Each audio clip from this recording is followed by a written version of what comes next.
السلام عليكم ورحمة الله وبركاته. الحمد لله رب العالمين والصلاة والسلام على نبينا Mohammed وعلى آله وصحبه أجمعين أما بعد. Toutes les louanges appartiennent à Allah, le Seigneur de l'univers. Que les salutations et les éloges soient sur notre prophète Mohammed ainsi que sa famille et l'ensemble de ses compagnons. Ceci étant dit. Alors bienvenue à tous dans cette nouvelle leçon et ce nouveau chapitre d'ailleurs. Donc, alhamdulillah, nous avons fini le sixième chapitre. Donc, si des choses ne sont pas claires encore, n'hésitez pas à revenir dessus ou à revenir vers moi en commentaire. Donc, on commence le septième chapitre. Donc, le septième chapitre qui s'intitule La prolongation naturelle. La prolongation naturelle. Qui se dit en arabe El-meddu tabi'i. El-meddu tabi'i. D'accord. Donc, en fait, la prolongation, la traduction de prolongation en arabe, c'est El-med.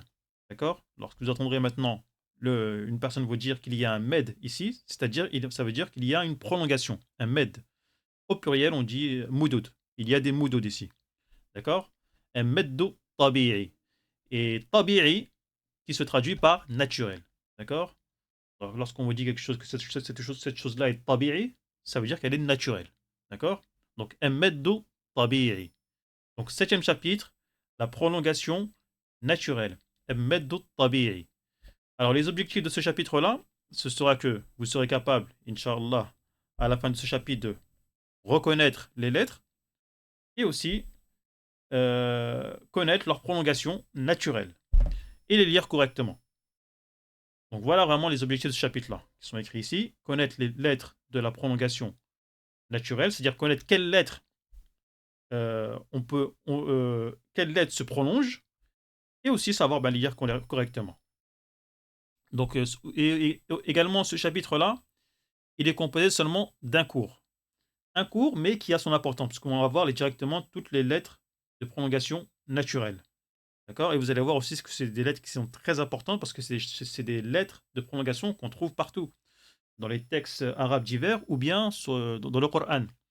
Donc c'est important pour vous de bien maîtriser ce cours-là, avant de passer à la suite, Inch'Allah. Donc on va commencer, Bismillah. Alors, il faut savoir qu'il y a trois lettres de prolongation naturelle. D'accord. Il y en a trois. Donc trois lettres de prolongation naturelle. Donc il y a trois lettres. Alors la première lettre, c'est le alif. D'accord. Donc la première lettre de prolongation naturelle est le alif.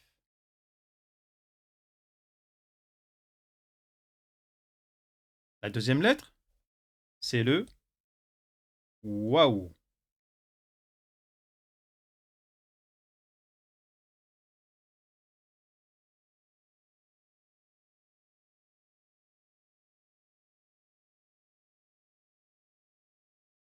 Et la troisième lettre, c'est le ya.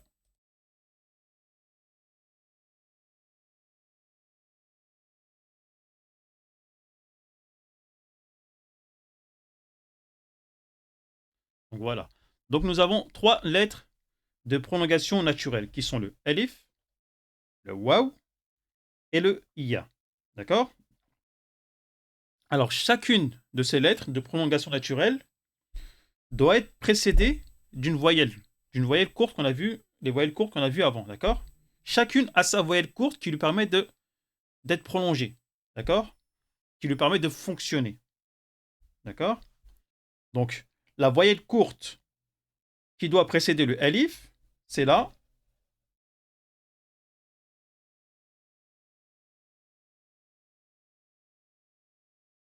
Fatha.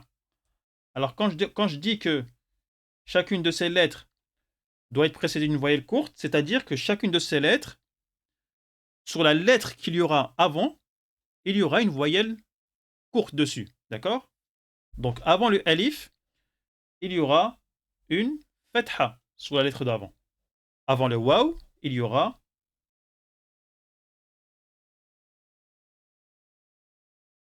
une dhamma.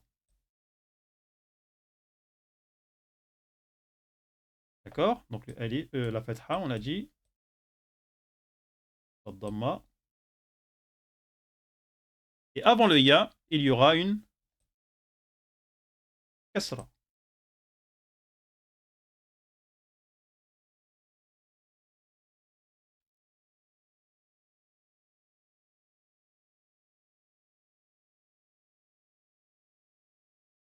D'accord?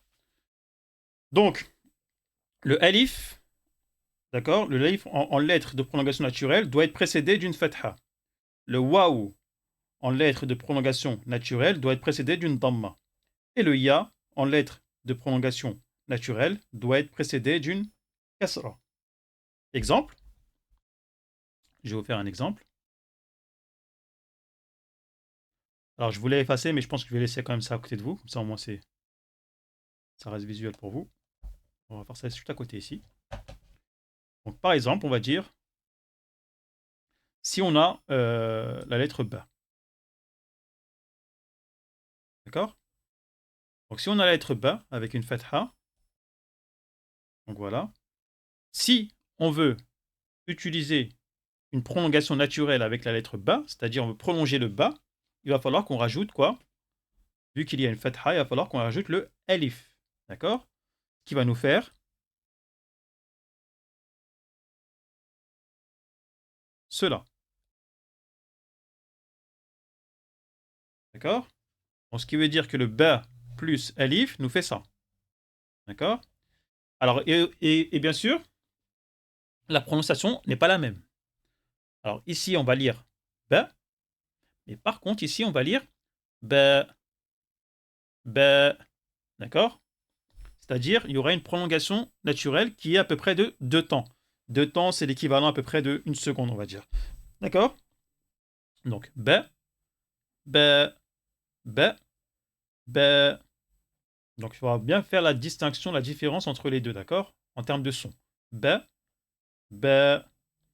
Donc, ensuite, donc, par exemple, si nous avons encore le B avec une dhamma, et on doit prolonger la sonorité,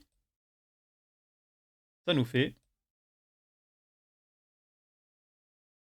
cela dans l'écriture.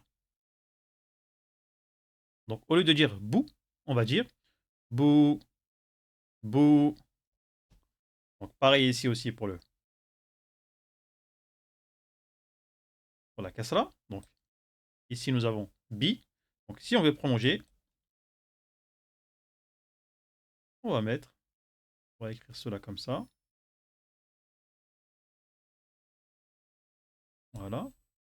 Donc, ici, le ba plus la kasra, si on rajoute donc la lettre de prolongation qui va avec, donc c'est le ya, ça nous donne cela. Et ça nous fait, au lieu de dire bi, ça nous fait bi, bi, bi, ba, ba, bou, bou, bi, bi. Donc voilà pour les différentes lettres de prolongation naturelle. Donc chacune doit être précédée de sa voyelle. D'accord? Chacune doit être précédée de sa voyelle pour qu'on puisse utiliser cette prolongation. D'accord? Alors autre chose, il faut savoir qu'il n'y a pas de voyelle sur les lettres de prolongation. D'accord? Il n'y a pas de fatha, de kasra ou de damma. Mais il y a une soukoun. Une soukoun qu'on ne prononce pas. En fait, de base, dessus, dans chacune d'entre elles, il y a une soukoun. D'accord? J'ai dit qu'on ne prononce pas, mais une soukoun que l'on n'écrit pas plutôt. D'accord? Alors je crois que dans certaines lectures, parfois ils mettent, dans certaines écritures, parfois ils mettent la soukoun. Mais de base, en général, vous verrez qu'il n'y a rien dessus. Mais de base, il y a une soukoun en fait. De base, il y a une soukoun. Ça veut dire qu'en fait, il n'y a pas de voyelle courte pour chacune de ces lettres de prolongation. D'accord? Donc sachez cela. Donc, ba, ba, bou, bou, bi, bi. Donc, j'insiste bien sur ça pour que vous vous rappelez, bien sûr. Parce que là, il faut bien que vous sachiez que voilà, que le alif doit être précédé d'une fatha, que le waw doit être précédé d'une damma et que le ya doit être précédé d'une kasra. D'accord? Alors, il faudra vraiment que vous fassiez bien attention à ça lorsque maintenant vous verrez des choses que vous lirez des écritures en arabe. Parce qu'il y a beaucoup encore de nos jours qui font des erreurs, qui oublient de faire les prolongations. Au lieu de dire bou, ils vont dire bou et ils vont continuer la suite. Alors ça peut faire des grosses erreurs parce que il suffit que vous oubliez de prononcer une voyelle, une lettre de prolongation. Alors certains ils peuvent appeler ça aussi également des voyelles longues. Vu qu'on a vu les voyelles courtes, fatha, kasra, dhamma, ils appellent ces lettres-là, ces trois lettres-là, les voyelles longues. Donc si vous entendez des voyelles longues, donc dites-vous bien qu'on vous parle également, on vous parle de lettres de prolongation, ces trois lettres-là, le alif, le waw et le ya. D'accord? Donc juste entre parenthèses pour vous sachiez de quoi on vous parle lorsqu'on vous dit les voyelles longues. Donc, beaucoup font des erreurs, ils oublient de prononcer ces lettres de prolongation, bon, et ça peut changer complètement le sens. Il suffit qu'une lettre de prolongation dans un mot ne soit pas faite correctement, c'est-à-dire au lieu d'utiliser les deux temps, on va dire, de prolongation, on utilise seulement le temps qu'il y a sans qu'il y ait une lettre de prolongation, ben, ça peut changer complètement le sens du mot. Donc, qui dit que ça peut changer complètement le sens du mot, ça peut changer complètement le sens de la phrase, et ça peut changer complètement le sens du texte entièrement. Donc, imaginez-vous si cela se fait dans le Coran. Donc, il suffit qu'une personne récite sans dire les lettres de prolongation correctement, il peut faire des grosses erreurs de lecture qui peut créer des grosses erreurs de compréhension. D'accord? Donc, prêtez bien attention à ces lettres de prolongation. Donc, on va voir ça maintenant en exemple, avec différents exemples. Alors, donc, nous avons des exemples pour chacune de ces lettres de prolongation. Donc, nous avons un titre ici, la prolongation naturelle. Donc, on va commencer par le elif. D'accord? Donc, des exemples de prolongation naturelle avec le elif. Donc, ici, nous avons par exemple, alors lorsque l'on voit, donc, par exemple, nous avons le ta fatha, donc on sait que la lettre de prolongation, ce sera une elif. Ce sera un elif. D'accord? Ta fatha, donc, ce qui nous fait, au lieu, par exemple, si on n'aurait pas le alif, ça nous ferait taba, taba. Et là, vu qu'il y a le alif de prolongation, ça nous fait taba, taba, taba. Et ainsi de suite, d'accord? Et on va lire chacun des exemples. Donc ici, fatha, donc alif. Au lieu de dire khafa, on va dire khafa, khafa. Ici, donc fatha alif. Au lieu de dire rana, on va dire rana, rana. Là, le ta, fatha, avec le alif. Donc au lieu de dire tafa, on va dire tafa, tafa. Là, le ain avec la fatha, juste après il y a le alif, donc on va dire, au lieu de dire ada, on va dire ada, ada, et non pas ada. Là aussi, au lieu de dire qama, on va dire qama, qama. D'accord? Et ainsi de suite, ainsi de suite, ainsi de suite. D'accord? Donc voilà pour différents exemples avec une prolongation naturelle, avec excusez-moi, différents exemples qui ont une prolongation naturelle qui est le alif. D'accord? Donc n'hésitez pas à vous entraîner à lire correctement chacun de ces mots-là à plusieurs reprises, au minimum 10 fois chacun de ces mots, d'accord? Pour vraiment que la prolongation naturelle, elle mette d'autres tabi'i, sort naturellement, d'accord? Et ainsi de suite. Donc ensuite, nous avons des exemples de prolongation naturelle avec le waouh, d'accord? Avec le waouh. Donc ici, donc là on a a'ou, a'ou. Si on oublie le waw, on aurait a'udhu, a'udhu. Mais là, vu qu'on a le waw, c'est a'udhu, a'udhu. D'accord?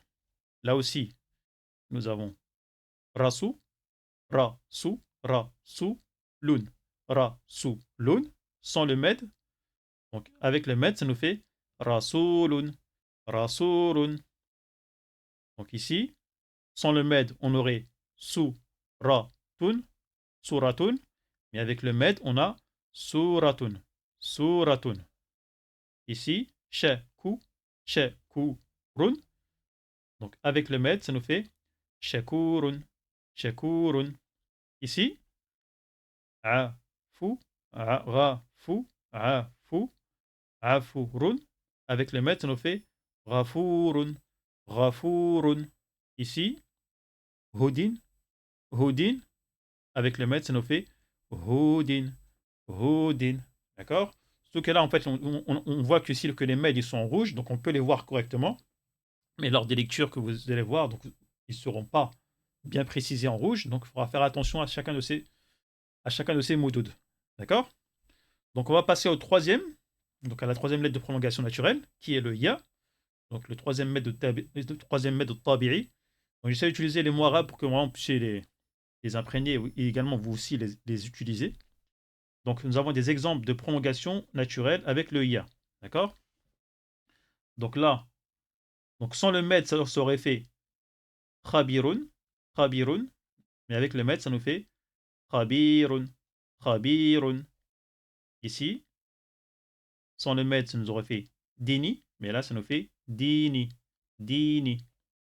Sans le med, ça nous aurait fait shadidun, shadidun, mais là, c'est avec le med, ça nous fait shadidun, shadidun.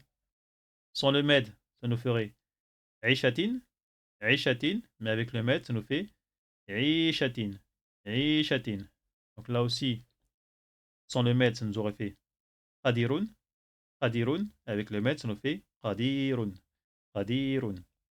Là aussi, sans le med, ça nous aurait fait mobinun, mobinun, mais avec le med, ça nous fait mobinun, mobinun. D'accord? Donc voilà pour ces trois lettres de prolongation naturelle, donc ces trois moudouds, qui sont le alif, le waw et le ya. Donc n'hésitez pas à lire ces différents exemples à plusieurs reprises et à vous entraîner à ressortir les différentes prolongations. Donc ça demande de l'entraînement, de la répétition, d'accord? Et surtout aussi visuellement aussi, les voir à plusieurs reprises vous permettra vraiment de vous souvenir que ici, il va falloir que je prolonge. Il va falloir que je prolonge. Donc lorsque vous avez quelques mots à lire, prenez le temps de lire ces quelques mots correctement.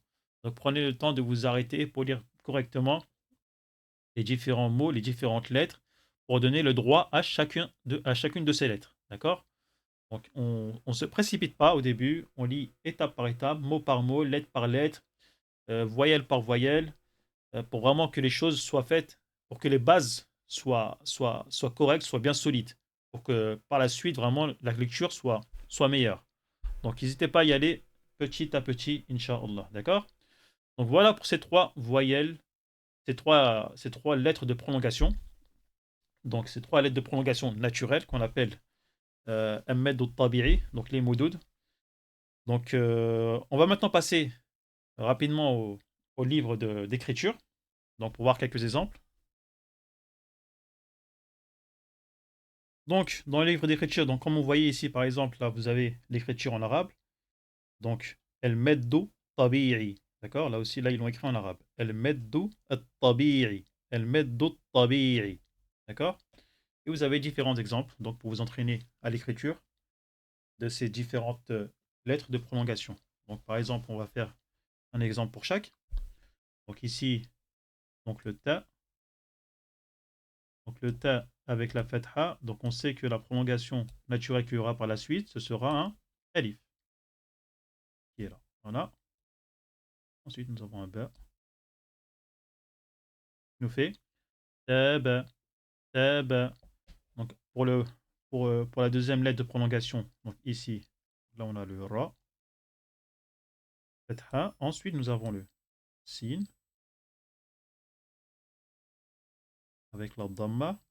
Donc on sait que s'il y a une lettre de prolongation juste après le sin dhamma, ce sera un waouh. Il nous fait, on va finir, dernière lettre. Ce qui nous fait rasulun, rasulun. D'accord? Et ensuite la dernière lettre de prolongation naturelle. Donc on va utiliser cet exemple-là. Là nous avons le kha, fatha. Ensuite nous avons un ba, kasra. Et donc, juste après le ba kasra, nous avons une lettre de prolongation donc, qui sera le ya. Qui est juste là. Voilà, hop, on finit le mot. Donc là, ce qui nous fait khabirun, khabirun. Voilà pour les trois lettres de prolongation. Donc les trois moudouds. Donc, en espérant que ça a été clair pour tout le monde. Donc, si c'est pas clair, n'hésitez pas à revenir vers moi, à envoyer un message en commentaire sur YouTube.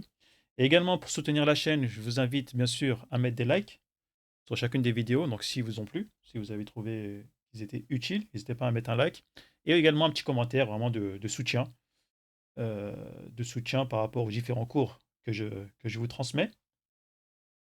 Et également, n'hésitez pas aussi à vous abonner aux différentes chaînes. Donc, vous avez sur YouTube en bio les différents liens pour les différentes chaînes, c'est-à-dire vous avez le lien pour Telegram. Telegram où je mets des quiz, où je mets d'autres contenus également. Vous avez également sur Instagram différents contenus également. Vous avez aussi sur TikTok aussi différents contenus. Alors n'hésitez pas aussi également sur YouTube, hein, vous avez différentes playlists hein, avec différents cours, hein. Vous avez du vocabulaire, vous avez des lettres de l'alphabet, vous avez quelques mots aussi pour commencer à acquérir du vocabulaire. N'hésitez pas à parcourir les différentes playlists donc sur la chaîne.